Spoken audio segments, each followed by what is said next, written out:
It is another Sunday night. It means another live recording of the Auburn Experience podcast. Episode 25 is in the books. I'm here. Austin's here. Let's get into it right now.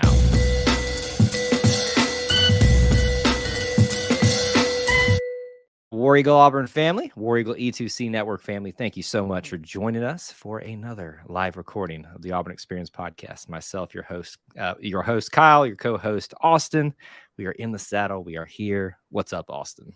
What is up, Kyle, War Eagle, and excited to be back. I think I saw there were 7 or 8 teams on campus or in competition this weekend just at Auburn. I'm sure we had more at other locations in our country, but man, so much going on these days. Yes, it is. And that's the great thing about spring is there's so much to talk about, almost too much. I was actually thinking about this as we were preparing for our show today, which we'll start the live recording in about 5 minutes here. So you all kind of pop in, say hello, get your questions in. Especially if you got some for Austin, he'll have to run after our recording here in a second. I was thinking, how do you fit all these little things in? Because there's a lot of even smaller topics that we could probably go into more detail about, give some more expounding thoughts about it. So unfortunately, a lot of those are going to get shoved into the potpourri part of our show at the very beginning. So it's a good thing. And sometimes it can be almost like, how do we talk about all these things? Yeah, no, exactly. I mean, it's just nonstop things to talk about, and then you throw in things like spring practice for football starting tomorrow, which is, in our world, something that in Auburn's world, something that just happens. It seems like year round, whether it's actual in-season games or not. Right. So it's just, it never stops, but that's what makes it a lot of fun. It is a lot of fun right now. So as we kind of get started here, make sure you guys smash that like button if you can. It does help the stream out, lets people know that we're live. And obviously post where you're watching from, city, state, international, all that good stuff. We got Brian and Josh already watching. Thank you guys so much for being here. We'll take this kind of a warm-up questions. What's wrong with the basketball team? Nothing. Just playing basketball. I mean, obviously we're all a little bit what's the word, Austin? We'll talk about it a little bit more detail, probably in the potpourri section of the podcast. But how would you describe how Auburn fans feel about the team right now? Yeah, I mean, frustrated. I think that's fine.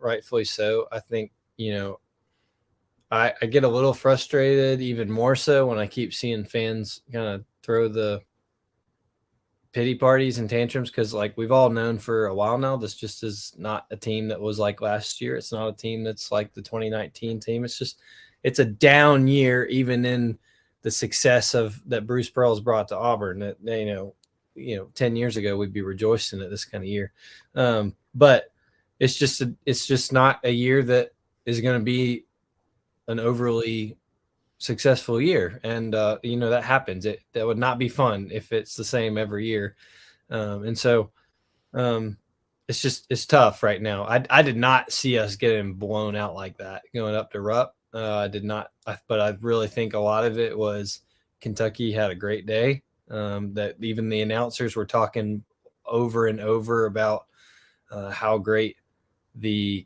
3-point shooting was, and how and they don't shoot it that much, but when they do, they're a good team. Well, they started shooting it a lot more because they were making them, and that's a good strategy to have.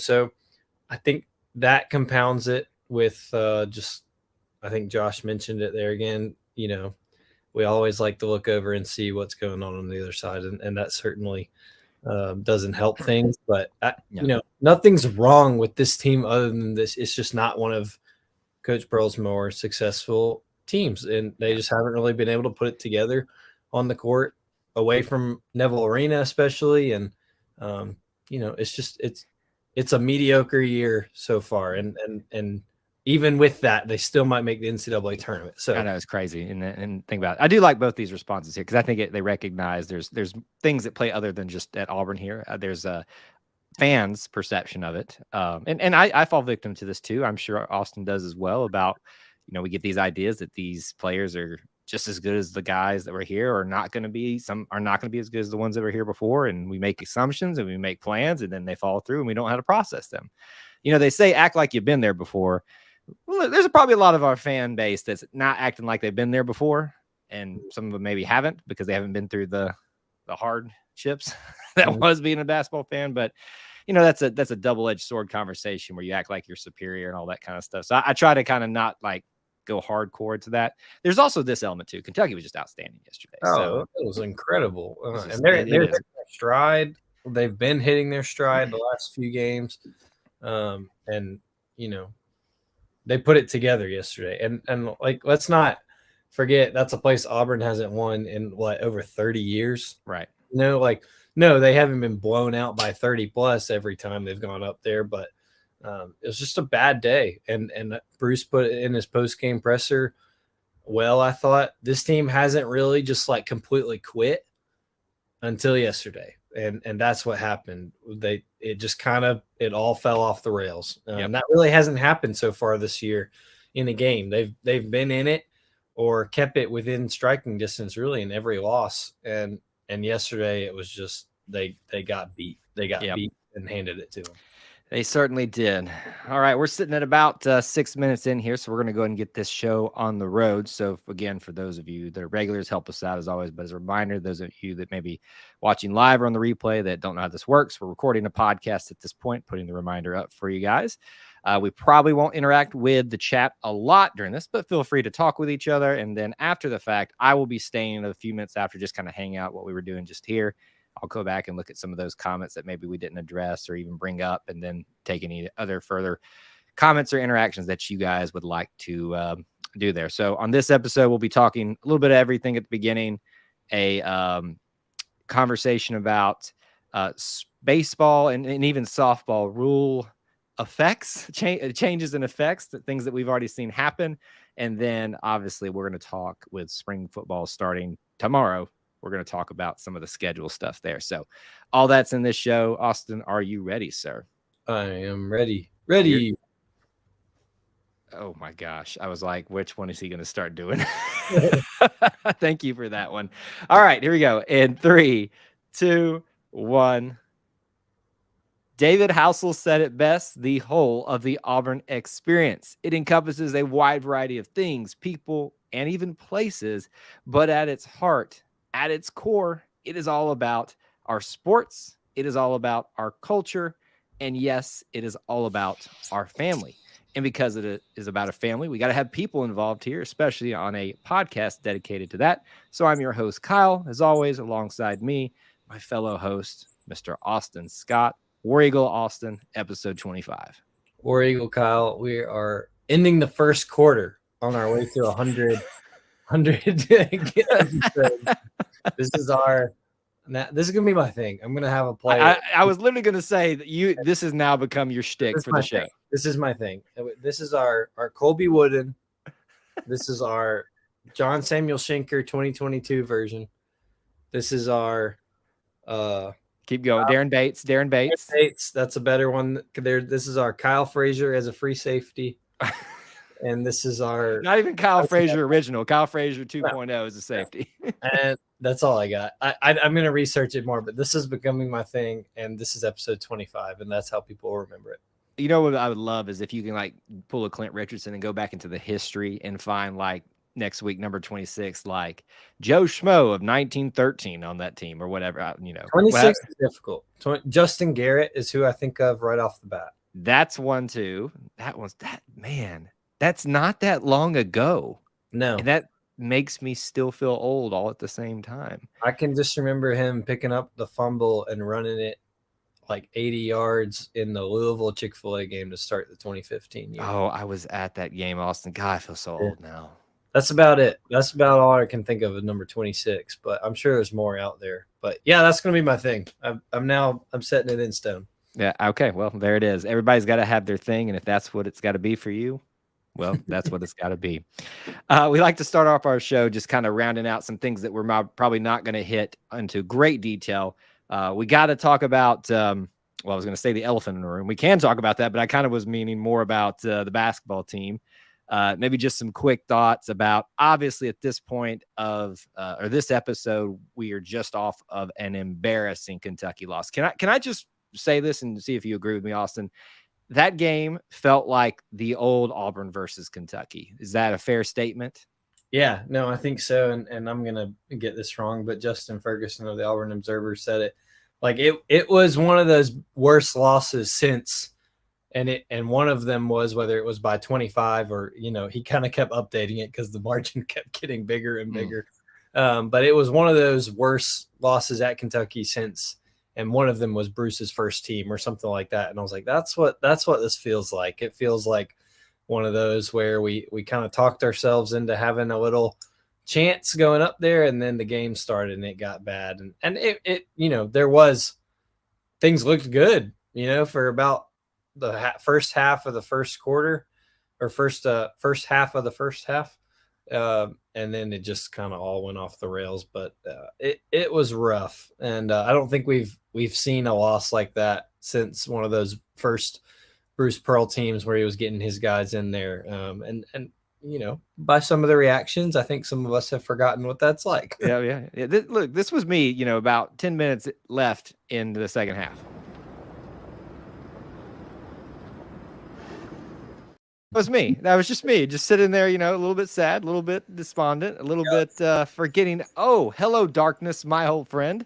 This is what this felt like when we were not competent, when we were not constantly trying to, we're always trying to, but not able to stay abreast of the way Kentucky competed. And that's really what it felt like. So it's not that it was a step back, but it was kind of a return to, hello, darkness. This is my old friend. Just, it really made me appreciate where we've been. And I wish a lot of us as fans would kind of recognize, hey, yeah, man, we haven't felt this way against Kentucky in quite some time. I've been talking a lot of trash with Kentucky fans for a little while now. So it was kind of like one of those times, okay, I'm just going to sit back now and just take whatever shut up juice comes my way. And I'll be honest, Kentucky fans, at least here, the YouTube side of things, some of them came out of the woodwork. They always do, but for the most part, I think they kind of at least appreciated being able to return to form themselves. So we can put that to the side. I think this feels like a bit of a stretch in terms of how we talk about Auburn related things here, but it is our rival. And I think maybe we should at least say something to this controversy that's going on in Alabama with the situation with Brandon Miller, right? Is that and the whole his involvement with a murder case back there, and whether he was involved directly, indirectly, all that kind of stuff. And I'll be honest with you, Austin, I've actually tried to stay out of this because it felt icky to me in either side of it. I didn't really know what to feel about it other than that doesn't look good. But at the same token, I didn't want to be the one person, get him, kind of thing. So I like to wait and see what happens. But I got to be honest with you. I'm sure you saw it. Oh, yeah. Pre-game, Alabama comes out after all this comes out, and there's back and forth about how much validity there's to his involvement. They have a little pre-game celebration that is, there's no mistaking it, that is a clear shot at, essentially for those viewing, and this is my interpretation of it, of him being frisked by one of his teammates. Is that how you interpreted that in the pregame thing, or was that a bit of a step out? No, yeah, I think that's what it was. From what I understand, that's his, we've made this thing, which I kind of like it, where the starting lineups, you go down to the walk-on usually, and you do your little handshake with him, and you go on to, as you're being announced. And from my understanding, that has been his thing all year, has been the pat down or the frisking. Yeah, that's good context there. However, I think there has to be some foresight when all this went down in January with his teammate, before we ever knew of any alleged Brandon Miller involvement. Someone's got to say, hey, we can't be doing that. It doesn't matter what it is. Let's not even let ourselves appear like something's going on. And that's really all I kind of want to say about it. Is I agree. I'm disappointed with kind of how all this has continued to play out, and both sides of I don't really think everyone's really wanting the truth and justice. It's how can it best serve my basketball team, or how can it best serve my basketball team, because I don't want him playing. And I don't think either one is right. I think what's most right is that we make sure there's justice for a little boy who's never going to see his mom again, no matter what. Yeah. And so The most disappointing part of all of it to me is just the whole PR aspect of it. It's not been good from the beginning. Awful. Nate Oates' comments about, wrong place, wrong time, or we didn't have all the information, or maybe we did have all the information. It's just been a PR nightmare over there. And I'm not any PR expert, communications expert, but that is the field I work in. And I feel terrible for the people having to deal with it over there.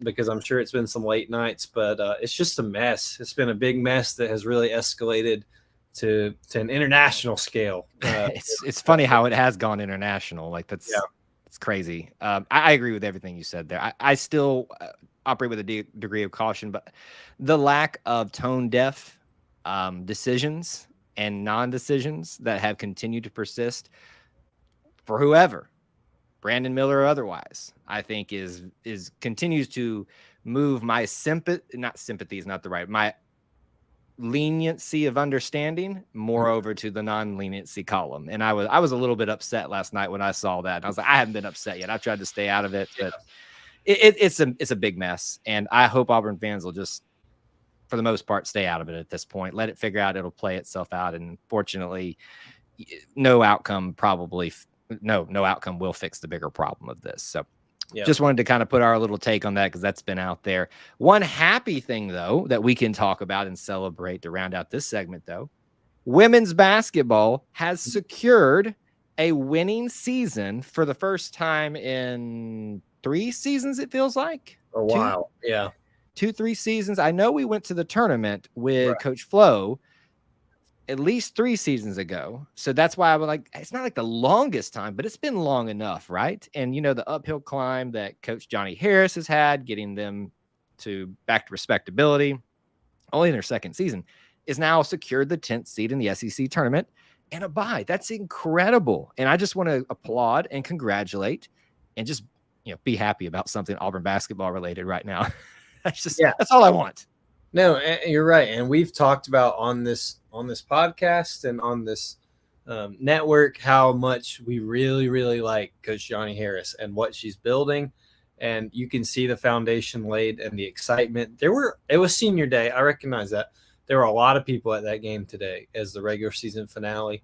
And let's just be honest, that has not been the case. Right. I've been to this season, and it's not the case. So it's fantastic. And I really hope that is kind of, we've talked about before how we want both programs to kind of hit their stride together. And I really feel like we're close to having that happen. At least I'm not saying we're both going to be competing for championships together, but it looks like both can maybe have that moderate success in the SEC, be competitive here at the same time very soon. So congratulations to the team. Really looking forward to what they do in the tournament. Maybe they have some surprises up their sleeves. But I mean, Coach Johnny Harris is figuring her thing out and getting her foundation laid, and she's doing a great job. And it's very, listen, we talked a little bit about pre-show when we were just hanging out with people on YouTube about comparisons, especially in basketball, and that not meeting expectations. I don't want to sit here and make this comparison, but it feels very similar to the Bruce Pearl arc right now of getting here, realizing, wow, there's a lot of work to be done here. But still finding ways to surprise people. I mean, think about Bruce Pearl in his first year, went on that magical run in the SEC, or was it the second year? Either way, early on, that magical run with KT Harrell into the SEC tournament. Last year, they got that incredible win over Tennessee at home, and have done that a couple of different ways over the last 2 seasons. So it's a very similar arc, and I think that's why we find our affinity towards her staff, this program right now, because we're seeing some of those good feelings we had early on for her, and obviously at that time, Bruce Pearl. So just bouncing around, enjoying, finding something to be happy about basketball related right now for Auburn. But let's talk about some more spring sports. We're obviously going to be spending a lot of time on this over the next few weeks and months, and we'll give you obviously a smattering of things. But, when things come up, we want to talk about it. So Auburn baseball, softball, we talked about it last week, got rolling, had a great first weekend with them both there. Big success for both teams to start off that weekend. And I would say, again, another weekend of huge success. We're going to talk about one particular topic. Can we just talk about how all of a sudden USC is coming to Auburn? Yeah. Isn't that weird? Like how that just that all that Crazy. happened, Austin, while we were like, going live essentially or not going live, but at least it was all coming to fruition as we were kind of getting our show done last week. Yeah, no, I mean, I think it was a freeze warning or a blizzard warning or something like crazy, that. It's crazy in Southern California, and all of a sudden we're changing all the plans, and USC is coming to the Plainsman Park this weekend. Really cool though, and I know Auburn fans loved it. Another chance to get to see this team at beautiful Plainsman Park, and I never saw any attendance numbers or anything like that, but it sounded like a lot of people showed out. Beautiful weather this weekend to be able to go. And so, yeah, super cool. And even better, Auburn got 2 wins and a tie, Kyle. Don't, Austin. Don't. I've been doing very good for many episodes now, leaving the crotchety old man out of this show, and you're going to bring him out by bringing up this tie today. I cannot, for the life of me. I've made peace with it in soccer. Okay, I understand that that's a sport unto itself. I love soccer. Love our program here, Coach Hoppe. I've made peace with the tie situation in soccer. I cannot make peace with it in the great American pastime. I'm just sorry. Like I can't do it. This one though, if you really dig into it, and that's what we really want to talk about here, is rule changes and things that are affecting Auburn baseball and softball, but are affecting baseball, and you could even extend it to some sports as well, with this notion that we've got to speed the game up. Yeah. On one level, I understand it. We live in a generation of microwave society where we got to be on our phone nonstop, and we don't have our attention span is like -100, not even a 0, just a -100. So I understand that if you want to stay relevant, you got to meet the times. I get all that. I'm not arguing there's no validity in that argument, but some of this stuff is just frustrating. This one thing, though, of them needing to go back by a certain time to California when they already had to change their – you understand why a game has to end by a certain point because of travel for that reason. What I don't understand is when that affects certain other games like Auburn and Alabama last year, where because of weather, they had to get out of town by a certain point when they literally are driving 2 hours away. Well, depends on how fast they drive. I don't know and what route they take. But yeah, I mean, I was frustrated to see us come so close to winning the series outright today against USC with this rule change affecting it. Yeah, well, they won the series. They're winning in a sweep would provide a sweep today, which can never go unwanted. But yeah, just really crazy game altogether, and just hate that really someone couldn't come out victorious. But that this rule that and I haven't been able to see anything from the SEC side. So, but I just wanted to ask you. I'm assuming this was strictly for travel reasons. That's my understanding. Is the rule that we're discussing about this is mainly been in place already, but it's just kind of that notion of everything needing to speed up and being frustrating that it affects the outcome of a game, because this was a really good game for both teams where a lot of swings back and forth, and you really, if it's one of those things where it's a blowout, you're like, okay, well let's just go. Yeah, let's all go home.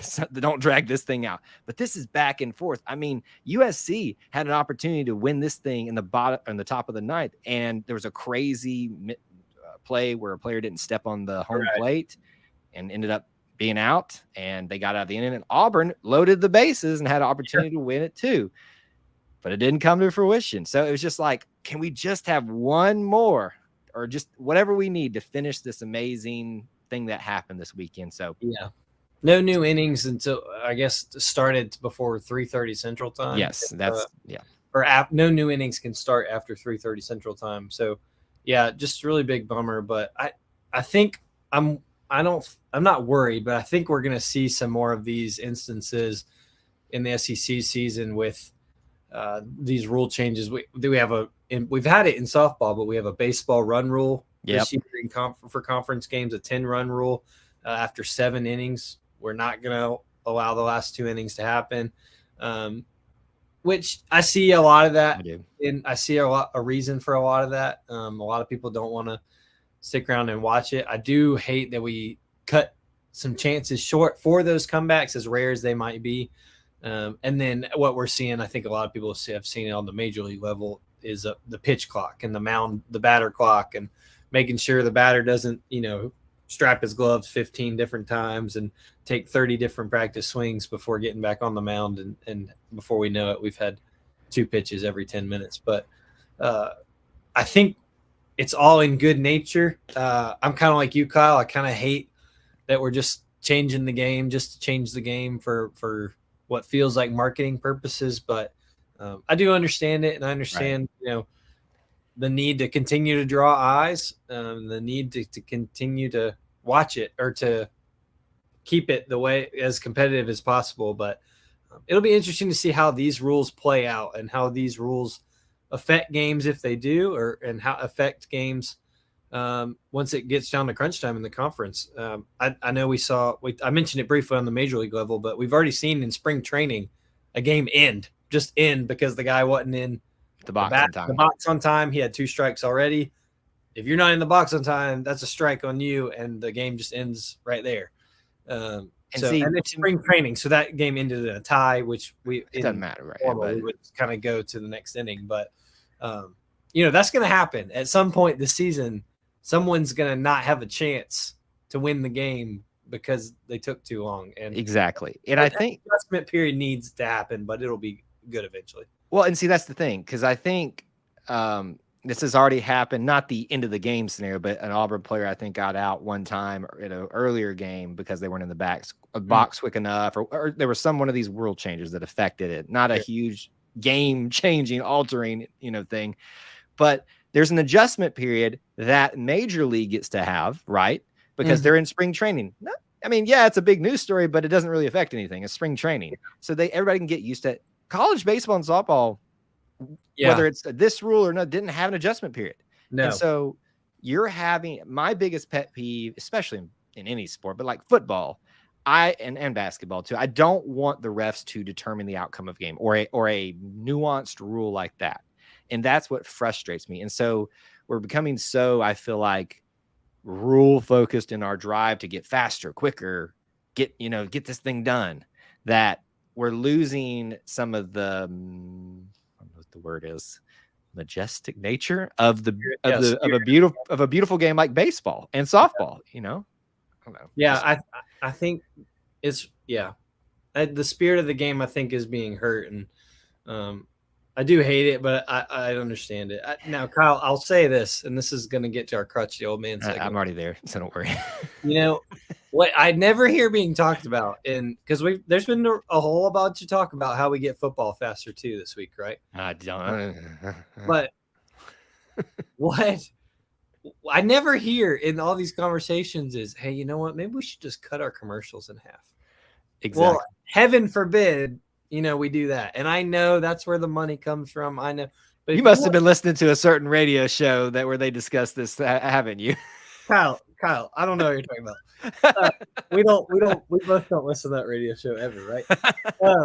But it's true. If that was the case, if we really wanted to keep the game faster and more people watching it, we wouldn't watch 15 of the same Nissan ads every quarter. Yeah. But it is what it is. I understand that's the money world. I did want to bring up, you brought up the spring training kind of thing, that college doesn't have that. And that's a good point. The SEC announced these rules on February 14th, which is less than 2 weeks ago.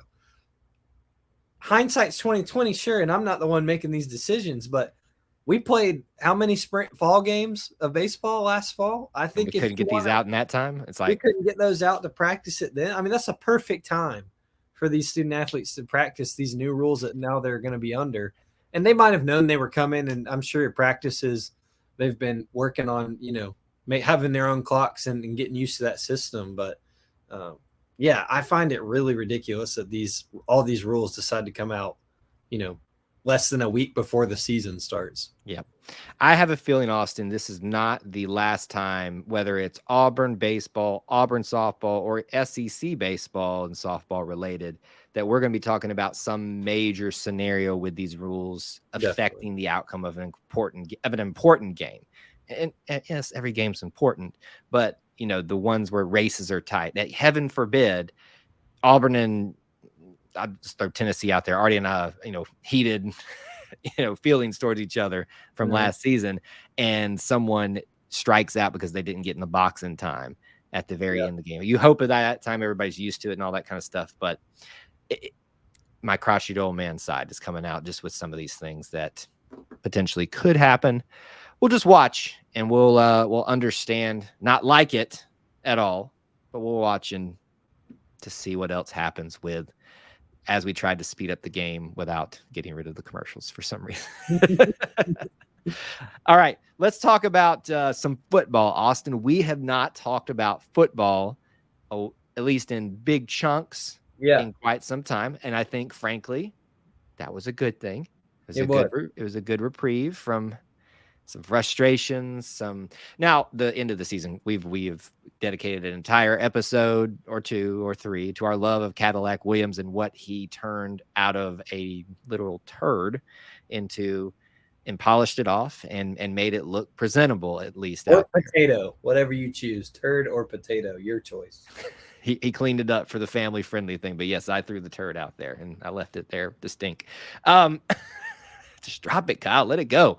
But spring practice is here. By the time that probably most of you on the podcast side of things as well are listening to this, they're probably at practice right now for the first year under Coach Hugh Freeze. And so what I thought it would be good to do is maybe just walk through the schedule, talk through any thoughts about it, about what they've released in terms of what you can anticipate leading up to A-Day. First question I want to ask you, do you feel like this is earlier than normal that we're starting spring practice? Yeah, I do. I don't know if it's because the month February is on it. And I'm never really good at remembering when it starts. I'm good about remembering about when A-Day is. Yeah. But I'm never really good at remembering when spring practice, like the first day players get out there and practice with the coaching staff. But it does feel earlier. It feels like we're getting that time kind of moved up more and more each year.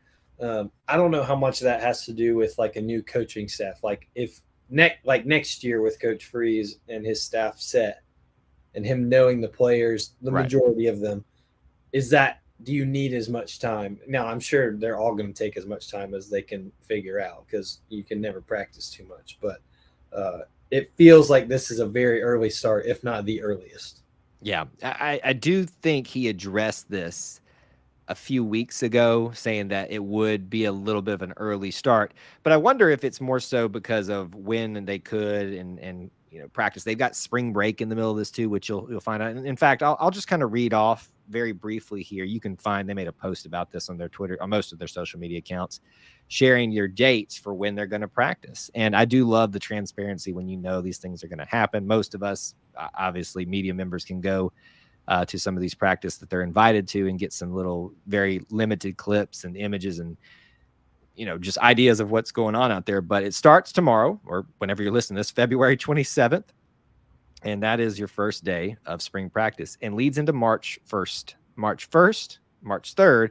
So about a week gap there, which I'm guessing is spring break. Can you confirm that, Austin? What's the gap? Can you say that again? It would be the gap between the 3rd and the 13th. So about 10 days there. That is my guess. That is when spring break is. Yeah. The Monday through Friday of spring break is March 6th through 10th. There you go. Because my employer is also off at the same time. So it's odd how that works out, isn't it? That Auburn City, Lee Scott, and Auburn University every year. I mean, it's just the easiest thing to do. But that must be when spring break is, and so that's when they'll get a reprieve. That's really interesting. They're going to do like 1 week and then get a whole week off and then come back. But it could be something that works really well, because if they make first week about, I'm not Coach Freeze, he's going to do what he wants to do, but about the getting the routine of what practice is going to be like down, especially a lot of conditioning, letting them get that break, however much they actually go and rest. Who I would hope we make wise choices as football players this next spring break, seeing where we have to crawl our way back from into relevancy. But I'm not them. Most of them are semi-adults and can make their own choices. Well, Yeah, well, I'm not gonna go there. Yeah, I was about to say, yeah. Just leave that one right there. I'm leaving you landmines out, and you've avoided them a lot. I'm But walking through, that one tiptoeing around. you nearly stepped on and just blew yourself up. That one I just sniffed, and I was like, "Oh, that looks nice." Or turds, however you'd like to, Or potatoes. or potatoes, whatever. Okay, leave it alone, Kyle. So spring break, obviously, however they choose to work around that, but a week off there. But the rest of the schedule, every moment after that, I believe, is going to be a Monday, Wednesday, Friday. So the 13th, 15th, 17th, 20th, 22nd, 24th, 27th, 29th. I think that there's maybe like a Friday off or something like that for one reason or another. April 3rd, April 5th, April 7th, and the day after that will be A Day, which is also Easter weekend, which is also many other things going on that day. Frank Thomas, Buc-ee's is opening, which we're going to talk about that at some point. Is it opening that weekend? I believe all, like, that's so smart. It is, but it's also frustrating for people like me that like to go document all these things. Like, how am I going to make it over all these things? Like, how is it possible for me to be all these different places? I knew it was April, but I didn't know it was that. Man, that's so smart. It was brilliant if that's what they did. Either way, so that's your basic schedule. My guess is with how things go, something will probably be changed or adjusted, especially when they started a little bit earlier, stretched it out, maybe a little bit longer because of the way spring break falls and all that kind of stuff.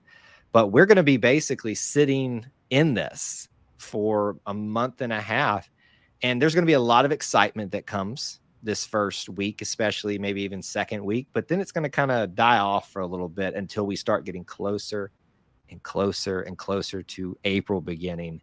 So any other thoughts on the schedule or anything that sticks out to you from that, or just general thoughts about spring football getting started?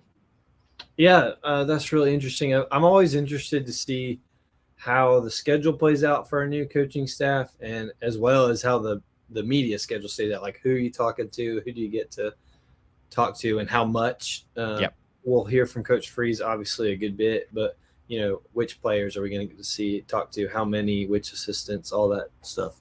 And because each of those provide different perspectives. And so right, I'm really interested to see how that goes. So you said Monday, Wednesday, Friday is mainly when they'll practice. No practice on Tuesday and Thursday? That was my understanding. I have done a quick look through of the schedule that I had released to me from the athletic department. That was my understanding. I have it all written out in my calendar and stuff like that. But that is the basic outline with a few caveats here and there, which, obviously you want to get them on a schedule routine. They're in school. After all, they are student athletes. So they need to kind of have and they have so many hours they can practice, right? Which, there's that all. I would love sometime to sit down and actually someone who has to like analyze all that and count all that and tell me exactly what the rules are. And I know they're listed in the bylaws of all the NCAA, but I want someone to tell me. I don't want to go read it. Well, and then you also have, and I was thinking about this when we were talking about spring break. A lot of the times you have these optional workouts. So student or athlete led, senior led. For those not watching, air quote, optional or senior advised workouts that tend to we are advising you to come if you do not want to be woken up in the middle of the night by your senior and junior leaders. Yeah, if you want to like see the field. But yeah, so that's interesting. I think that'll be really good to see kind of how things play out and get them on a routine. I really like what you said about how this first week is probably going to be about really instilling how practice goes under Freeze and this regime before we really get going, where it's every other day up until A Day.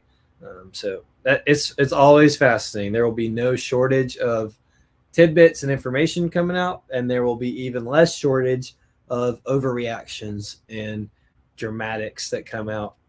But I mean, this spring training is a big deal. Now that the portal has become a big thing, a lot of decisions will be made off of what spring training before that portal opens back up. I picture it opening back up just like in a Marvel multiverse. Avengers Endgame. I was just watching that tonight. just like Doctor Strange. For those who are listening on the audio, he's actually doing the Doctor Strange movements right now, which is surprisingly good. I'm gonna give you an A- on that. Or the Ned from Spider-Man. I know. What do you want? You're trying to win brownie points with me tonight. What's going on? Like, look, I can talk a little eye to eye. Anyway, so so it's a lot of decisions are going to be made here. A lot of ones people like to talk about, like quarterback. I think we're going to get a lot of information, and Coach Freeze is going to get a lot of information on where he stands and what he needs to go after in the portal. Yeah. So it'll be exciting for sure.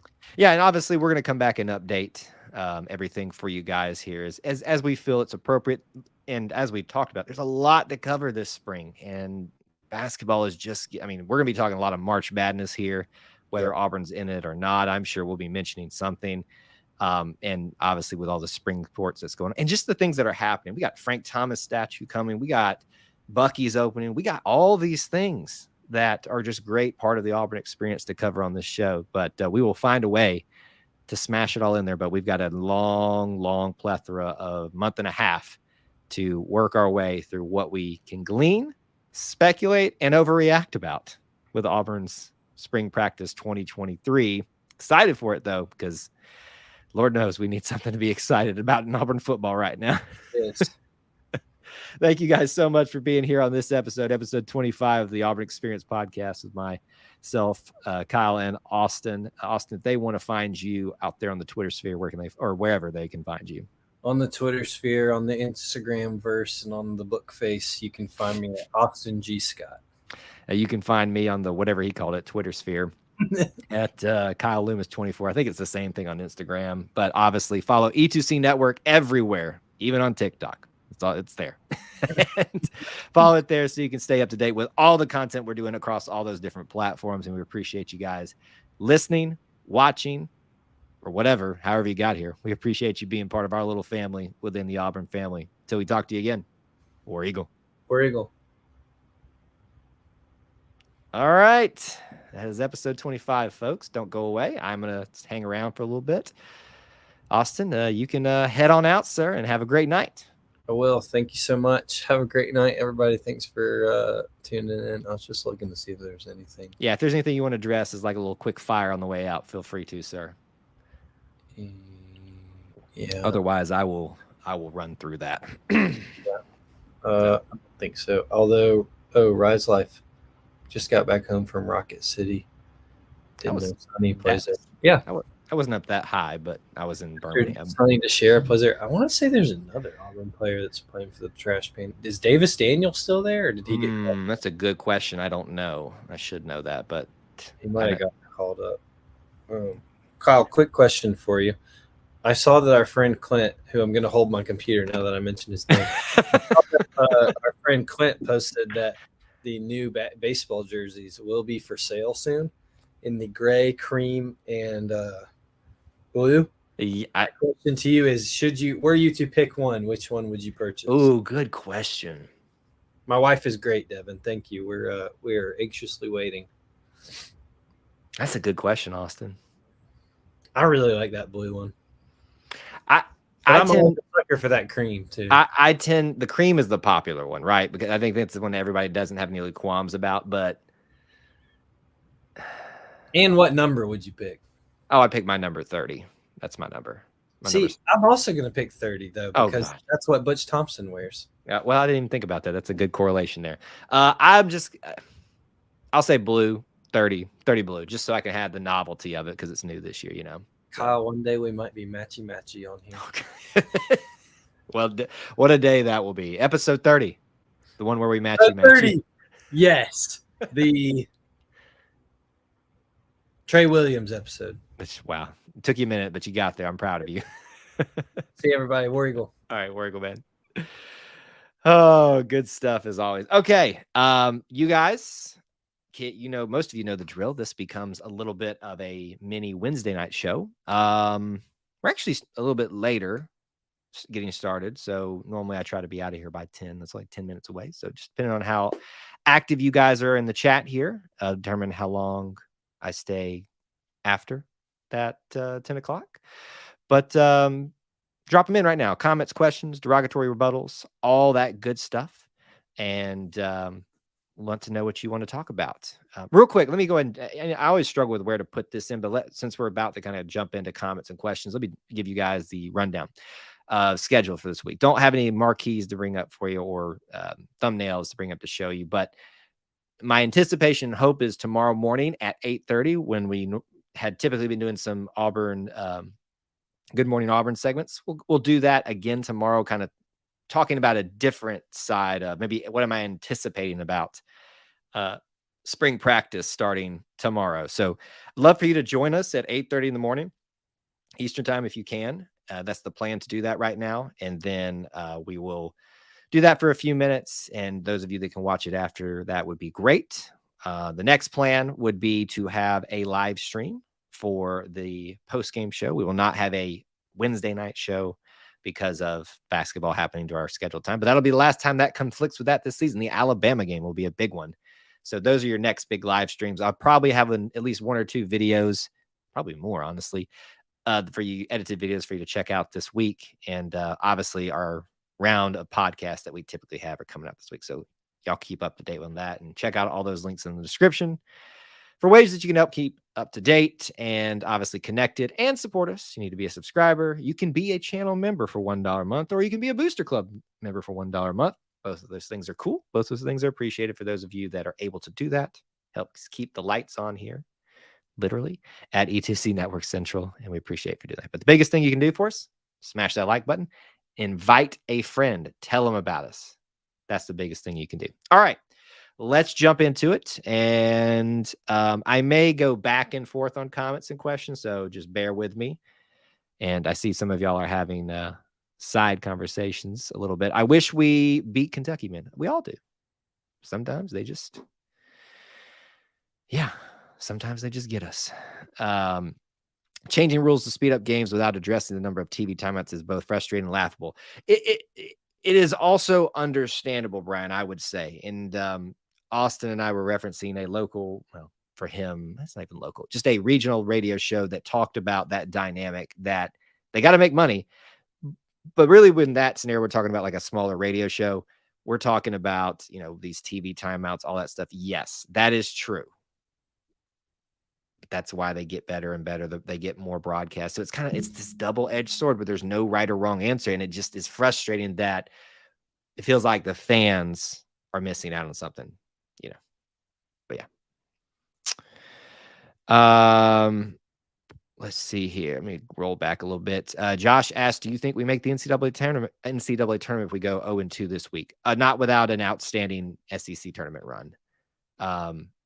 Yeah, I've said that we had to get at least one of these next three. We've missed one shot at that royally. I think we've got to get, I think if we get one of these two, it's not that we're a shoe in, but it gives us a more comfortable feel. So no, I would say I do not think we make the NCAA tournament. Let me back that up. We are not a sure thing out or in, but we are leaning more on the unsure of making it if we go 0-2 this week. So not to put everybody a little pressure on everybody, but yeah, there it is. Brian says, at church this morning, my pastor asked me if I had counted the number of clothing items I own with the Auburn logos on them. I took it as a compliment. You should. I need to get myself some E2C Network. You should. There's a link in the description for RT Public Store. It's got our logo, some other things that we've created, some partner people like Clint and Avery Dove, if you know him, with Little Tiger Dude. And then obviously some other Auburn gear that supports us. And that's much appreciated if you'd liked any of that. Although, Brian, got a shirt already, don't you? Anyway, but yes, that's all down there. And if you guys have ideas for like merch you'd like us to create, let me know. You never know. We might just honor that request to a degree. The Vanderbilt and Georgia losses were bad. Yeah, at the time, Georgia seemed like they were kind of, I want to call them getting better, but they at least looked reasonably competent. It's not really mounted to that yet. The Vanderbilt one, I feel like, is a little bit less embarrassing. I think if we had one of those on our resume and not both, we'd be sitting a lot better. Well, we would, because we'd be at 10 wins, 10 SEC wins, right? I think that's got that math right in my head. But yeah, a little bit frustrating. What are your thoughts on PB? BP? Bruce Pearl putting too much on Westry and Traore. I think he thought they were going to be studs and didn't pan out. I think that's a little bit of a rush to judgment on BP and those guys. I think that was more so our perceptions as fans, and what I'm not like saying anybody was responsible solely for it, but media were responsible for building that up, the hype of that. And then us as fans building it further and buying into that, oh, they're the next greatest thing. Who's Jabari and who's Walker Kessler? No. I always caution people. Everybody says that this guy is going to be the next best thing. Can't really say that until they get that on the court. So I think there was a hope and a plan for those two guys to do a little bit more, contribute a little bit more, and a little bit earlier. And it seemed like it was heading that way, because we all saw that. We all saw how they looked at times, especially in the summer play. Just didn't pan out. So to me, that's more on us, media. I throw myself into that category too, than BP and those guys. Let's see here. Bruce is known for developing people. I agree. Yeah, he'll. It's just too. I think that's kind of what I was getting at there. We're assuming that every player is just ready to go year one. Not everybody is a Jabari Smith. Not everybody is a Walker Kessler. Not everybody is an Oscar Shibwe. Not everybody is a Brandon Miller, as much as that is fun to bring up right now. But yeah. And good to see you. Thanks for checking in. We're just hanging around for a few more minutes here, so join in on the conversation. You need more Auburn gear? How do you not have like a closet full at this point? You got to. I need to start wearing. So I have my Auburn gear that I wear normally, like one of these shirts or something that I typically wear all the time. But I've got these old things that you guys used to see me cycle through for shows and stuff that technically don't fit me all that well, but I wanted to not have y'all see me wearing the same exact shirt over and over again. I need to start wearing some of those again for these shows, just because to mix it up a little bit. But they're just kind of sitting in there. I wish they felt better.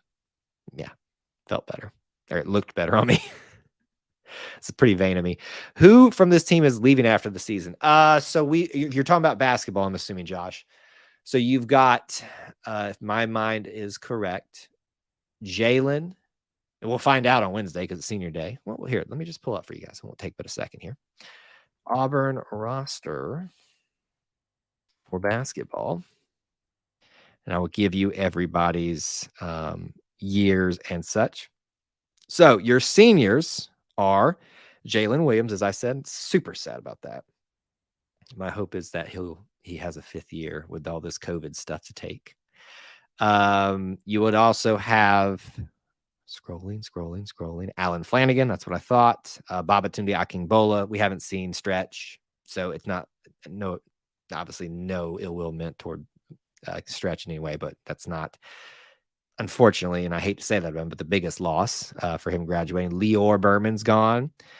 Jalen Harper, who's a backup reserve player, doesn't really see the floor all that much. So really, you're looking at Jalen, Alan Flanagan, and Leor are your biggest losses senior-wise if they leave. Now, someone has to leave because Aiden Holloway is coming in the whole scholarship situation, right? So there's going to be at least somebody leaving. My guess is Leor is going to graduate after this point. Just my guess. So that's that spot right there.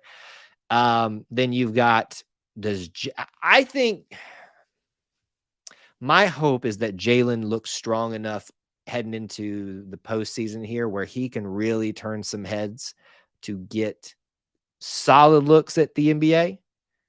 I love that dude, and I hope that comes alive for him. I hope it for Allen too, but we all know Allen's kind of had an up and down trajectory, a little bit better this year overall, especially of late. So I would suspect we're at least losing two. And then you've got three guys coming in, which you're going to have a lot of seniors, a lot more guys leaving after that point.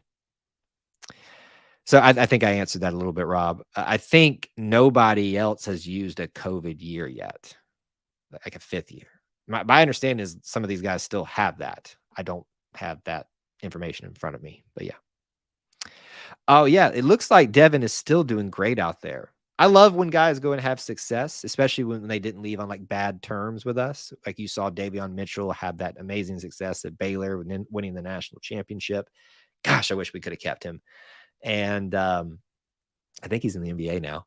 So I really hope Devin continues his success because I don't know where he would have fit in to this lineup. And I think he's a great player. No, they are not seniors, so I'll give you your juniors just so you can know. Wendell is a junior. Chris Moore is a junior. Carter Sabera, walk on, I believe. I don't think he's got a scholarship yet. Did I miss another? Chandler Leopold was a senior. Leopard was a senior. And then Dylan. So you got Dylan, the major contributors, Dylan, Chris Moore, Wendell Green, and Katie. So a lot of guards, which is why you've seen those guards get picked up by Bruce of late, right?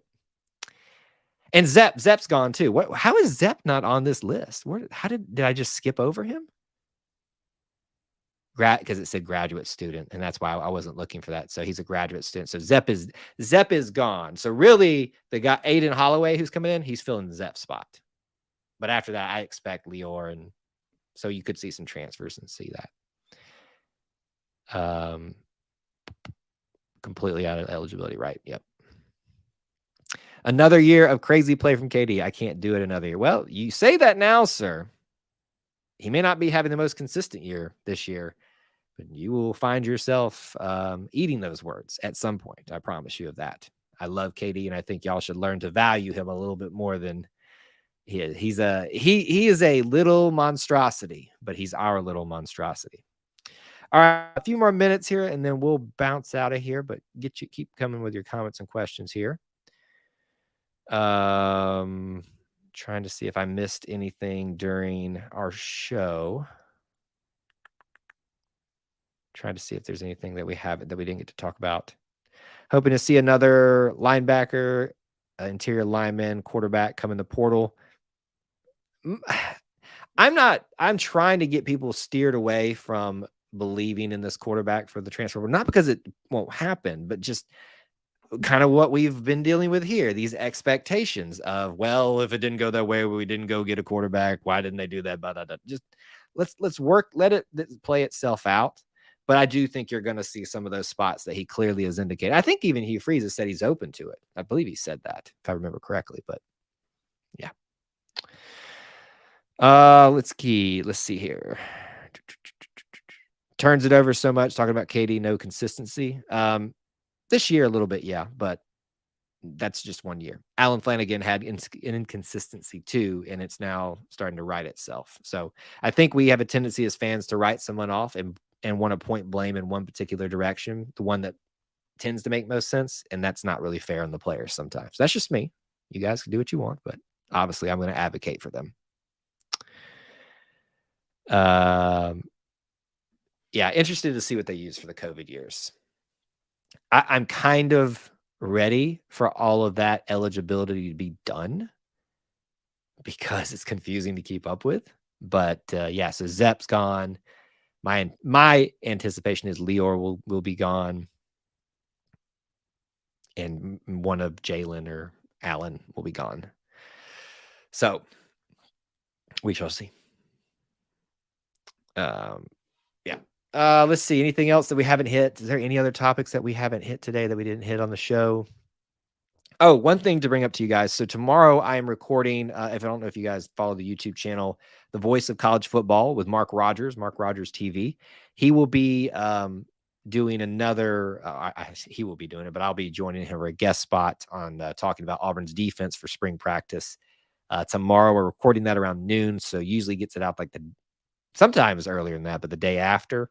So be looking for that. I'll do a guest spot there. So go check that out, that channel out if you haven't done that. I think that's all the major things. I might be in Auburn this weekend. I should be in Auburn this weekend, but don't really have any tickets. I plan on watching some of the baseball games from the parking deck, at least one baseball game, and probably going to a softball game if I go to town. And that'll probably, and I'll make an appearance at Equestrian. Anybody wants to give me a basketball ticket? They're like, yeah, right, Kyle. Yeah, right. Appreciate the kind words, Brian. Appreciate it. Thank you so much. So that being said, guys, thank y'all so much for being here. Again, please do us a humongous, yes, we'll talk about that in another show, Brian. Parking deck. There's a very good viewing point for the parking deck. Thank you guys so much for being here. Do me a favor, invite a friend, tell them to come join us, especially on these Sunday night shows, since they're kind of evolving into almost a mini Wednesday night show. I enjoy the free-flowing nature of it, especially after and before we record, and I enjoy the recording too. But you guys continue to be the best little family within the Auburn family. We appreciate you so much for being part of it. Until we talk to you again, I'll see you maybe tomorrow morning. Talk some more spring practice stuff. So until then, or the next time, War Eagle.